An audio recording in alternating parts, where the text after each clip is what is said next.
নমস্কার প্রিয় দর্শক, আপনারা দেখছেন দ্য কেএবি নিউজ প্লাস। আপনাদের সঙ্গে কথা বলছি আদিত্য। রাজ্যে বিভিন্ন সংবাদ মাধ্যমে বিশেষত যে সমস্ত ইলেকট্রনিক মিডিয়া রয়েছে সেই সমস্ত ইলেকট্রনিক মিডিয়ায় বেশ কিছু সমীক্ষা প্রকাশিত হয়েছে, অর্থাৎ সমীক্ষার ফলাফল প্রকাশিত হয়েছে।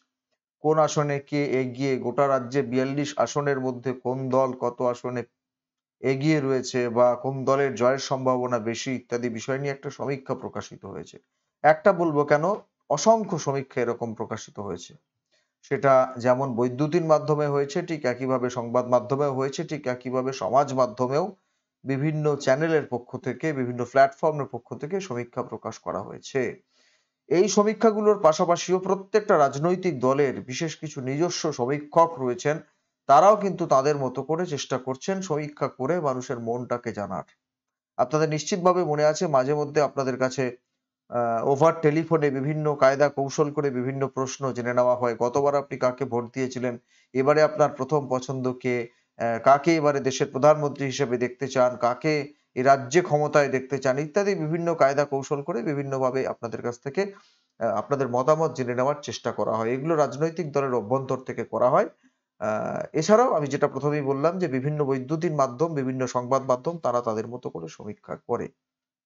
এবারে আমাদের রাজ্যের গোটা দেশের নিরিখে যা হবার হচ্ছে, কিন্তু এ রাজ্যের ৪২ টা আসনের ফলাফলকে কেন্দ্র করে বিভিন্ন সংবাদ মাধ্যমে যে সব সমীক্ষা প্রকাশিত হয়েছে, তার অধিকাংশতে প্রায় ৯০, ৯২, ৯৯% সমীক্ষাতেই আমাদের নজরে পড়ছে যে বিজেপি কিন্তু এ রাজ্যে তৃণমূল কংগ্রেসের চাইতে বেশি সংখ্যক আসন পাচ্ছে, পেতে চলেছে।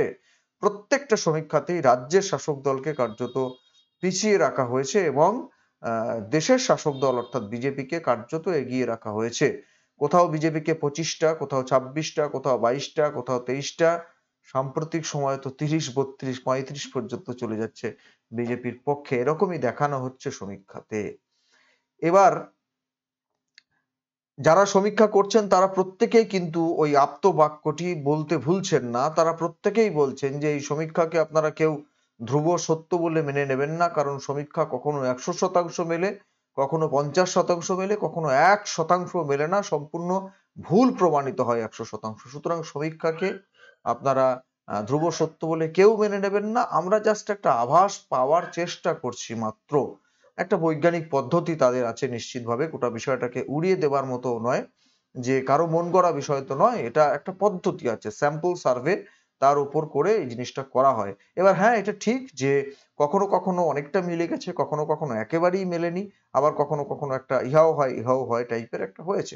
সে নিয়ে তো কেউ সত্য সত্য দাবি করছে না, কিন্তু এই যে সমীক্ষা দেখানো হয়েছে এ রাজ্যে, তাতে কি আমাদের রাজ্যের শাসক দল তারা খানিকটা বিচলিত? দেখুন, গত লোকসভা নির্বাচনে এ রাজ্যে ১৮টা আসন পাওয়ার পর বিজেপি একটা ভাবনা ভেবেই নিয়েছিল কার্যত যে তারা ২১ বিধানসভা নির্বাচনে এ রাজ্যে ক্ষমতায় চলে আসবে। কিন্তু সেই বিধানসভা নির্বাচনে কিন্তু তারা ক্ষমতার ধারে কাছে পর্যন্ত যেতে পারেনি। তারা ৭৭ আসনে গিয়ে থেমে গেছিল। অন্যদিকে তৃণমূল কংগ্রেস তাদের আসন সংখ্যা অনেকটা বাড়িয়ে নিতে পেরেছিল, সব সমীক্ষাকে ভুল প্রমাণ করে। এখন প্রশ্ন হচ্ছে যে এবারে যে সমস্ত সমীক্ষা দেখানো হচ্ছে সেখানে তো বিজেপিকে এগিয়ে রাখছে সমস্ত সমীক্ষক সংস্থা।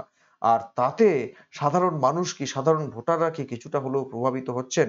গোটা দেশের নিরিখে কি এটা কার্যত নিশ্চিত হয়ে গেছে যে নরেন্দ্র মোদী আরো একবার দিল্লির তাখতে বসবেন, দিল্লির মসনদে বসবেন? সেটা কি কার্যত নিশ্চিত হয়ে গেছে?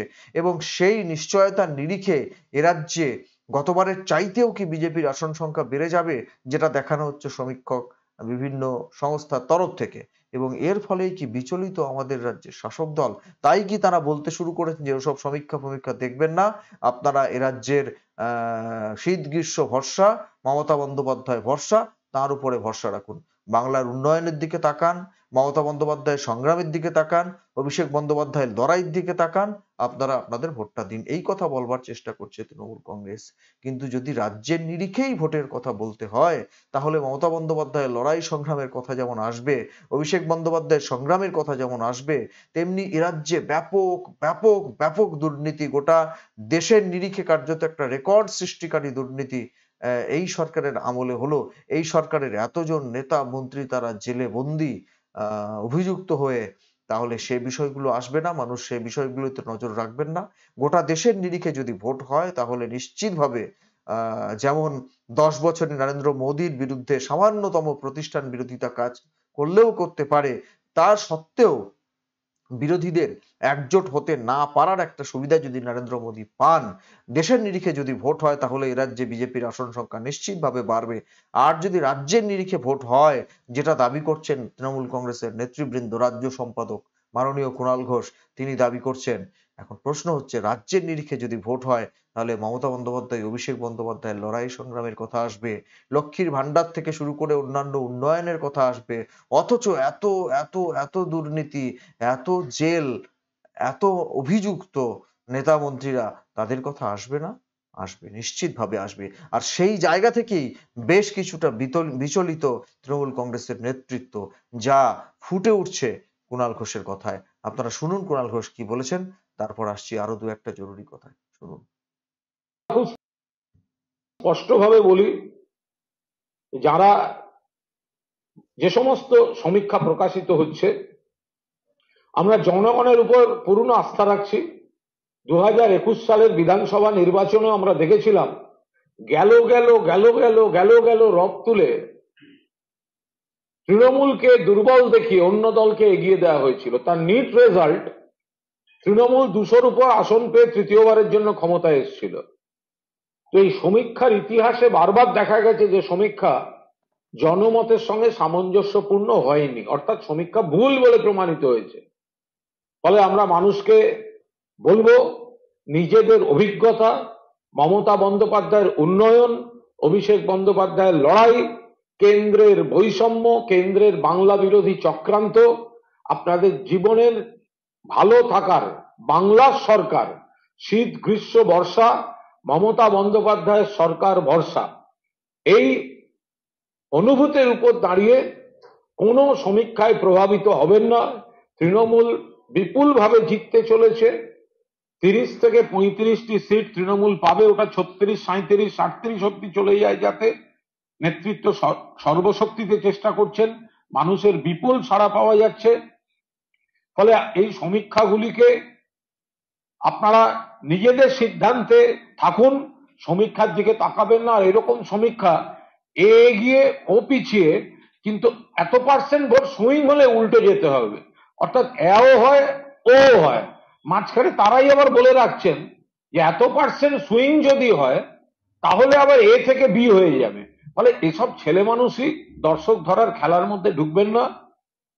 বাংলার মানুষ তৃণমূলের সঙ্গে আছেন, তৃণমূল বাংলার মানুষের সঙ্গে আছে, তৃণমূল জিতছে। ফলে এই ধরনের সমীক্ষায় প্রভাবিত হবেন না। হ্যাঁ, প্রভাবিত হওয়ার বিষয় নয়, কেউ প্রভাবিত হচ্ছে না। যে চ্যানেলগুলো দেখাচ্ছে, যে সংবাদ মাধ্যমগুলো দেখাচ্ছে, তারাই তো বলছে যে আপনারা এর দ্বারা কেউ প্রভাবিত হবে না, আমরা আভাস দেওয়ার চেষ্টা করছি মাত্র। আচ্ছা মাননীয় কুণাল ঘোষ, আপনি কি করে বুঝতে পারছেন বলুন তো যে 35, 36, 37, 38 হয়ে যাচ্ছে? কি করে বুঝতে পারছেন? কি করে বুঝতে পারছেন? আপনারাও তো এটা একটা সমীক্ষার উপরে দাঁড়িয়েই বলছেন, বলছেন না? তাহলে আপনারা আপনাদের কর্মীদের কি ভোকাল টনিক দেবার চেষ্টা করছেন? অন্যান্য সমীক্ষা যখন দেখাচ্ছে আপনারা 18 তে নেমে যাবেন, আপনারা আরো কমে নেমে চলে আসতে পারেন, বিজেপিকে অনেকটা এগিয়ে দেখানো হচ্ছে, তার বিপরীতে দাঁড়িয়ে আপনি বলছেন 35, 36টা আসন আমরা পাবো, 38, 39 করার চেষ্টা করছেন নেতৃবৃন্দ। তাহলে আপনারা কিসের ভিত্তিতে বলছেন? সমীক্ষার ভিত্তিতে বলছেন? আপনাদের দলীয় সমীক্ষার ভিত্তিতে বলছেন, নাকি কর্মীদের ভোকাল টনিক দেওয়ার জন্য মাথায় যা আসছে তাই বলে দিচ্ছেন? আসলে তা নয়, মানুষ নিজের অভিজ্ঞতা দিয়েই ভোট দেবেন, এটা ঠিক কথা। আর আগেও বললাম যে মমতা বন্দ্যোপাধ্যায়, অভিষেক বন্দ্যোপাধ্যায়ের উন্নয়ন, তাদের লড়াই সংগ্রাম, ত্যাগ তিতিক্ষার কথা যদি আসে, তাহলে নিশ্চিতভাবে আসবে বাংলা চাকরি কেলেঙ্কারি, রেশন কেলেঙ্কারি। এত এত দিন ধরে চাকরি প্রার্থীরা লড়াই করছেন, তারা এতদিন ধরে বসে আছেন, তাদের চাকরি নেই, বাকরি নেই, রাজ্যে শিল্প নেই, কলকারখানা নেই, সেই বিষয়গুলো আসবে না? কেন্দ্রের বঞ্চনার কথা যদি আসে, নিশ্চিতভাবে 100 দিনের কাজে এই রাজ্যের দুর্নীতির কথা আসবে, আবাস যোজনাকে বাংলা আবাস যোজনার নাম দিয়ে সেই টাকা লোপাট করে দেওয়ার কথা আসবে, আসবে না? আসবে। আর সেই জায়গা থেকেই তৃণমূল কংগ্রেস কার্যত ভীত হয়ে পড়ছে, এবং সেই জন্যই তাদের বলতে হচ্ছে যে আপনারা সমীক্ষার দিকে কান দেবেন না, সমীক্ষার দিকে নজর দেবেন না, বলতে হচ্ছে। পঞ্চায়েত নির্বাচনে যখন, যদিও রাজ্যের পঞ্চায়েত নির্বাচন কি হয়েছে আপনারা ভালোই দেখেছেন, এবং সেই পঞ্চায়েত নির্বাচনের পরেও যখন সমীক্ষা প্রকাশিত হয়েছিল, এবং সমস্ত আসনে কার্যত জেলা পরিষদে তৃণমূল কংগ্রেসকে জয়যুক্ত দেখানো হয়েছিল, তখন তো আপনাদের খুব আনন্দ হয়েছিল। তখন আপনারা ভেবেছিলেন যে হ্যাঁ, এই সমীক্ষা 100% ফলে যাবে। আর আজকে যখন তারা সমীক্ষা করে বিজেপিকে এগিয়ে রাখছে, আপনাদের বেশ কিছুটা পিছিয়ে রাখছে সমস্ত সমীক্ষক সংস্থাগুলো, আপনারা সাধারণ মানুষকে বলছেন এগুলো দেখবেন না। ভাবের ঘরে কে চুরি করছে? নাকি মনে মনে বুঝতে পারছেন এই সমীক্ষার ফলাফলটাই কার্যত আরো আরো কঠিনতর হয়ে আপনাদের সামনে আসতে চলেছে, সেই জায়গাটি কি আপনারা আস্তে আস্তে ধরতে পারছেন? সেই জন্যই কি সাধারণ মানুষকে সমর্থন করা, সাধারণ মানুষকে সাবধান করার নাম করে আপনারা আপনাদের কর্মীদের ভোকাল টনিক দেওয়ার চেষ্টা করছেন এবং বলবার চেষ্টা করছেন 35-36টা আসন আপনারা পাবেন? প্রিয় দর্শক, কি বলবেন আপনারা? সমীক্ষাকে বিশ্বাস করতে বলছি না, কেউ বিশ্বাস করেনও না। তারা তাদের অভিজ্ঞতার জায়গায় দাঁড়িয়েই ভোট দেন। তাহলে ওই যে ওরা দেখাচ্ছে বিভিন্ন চ্যানেলগুলো, তারা বিজেপিকে এগিয়ে রাখছে, তৃণমূলকে পিছিয়ে রাখছে। অন্যদিকে কুণাল ঘোষ দাবি করছেন যে আমরা 36, 37, 38, 39 পর্যন্ত পাবো।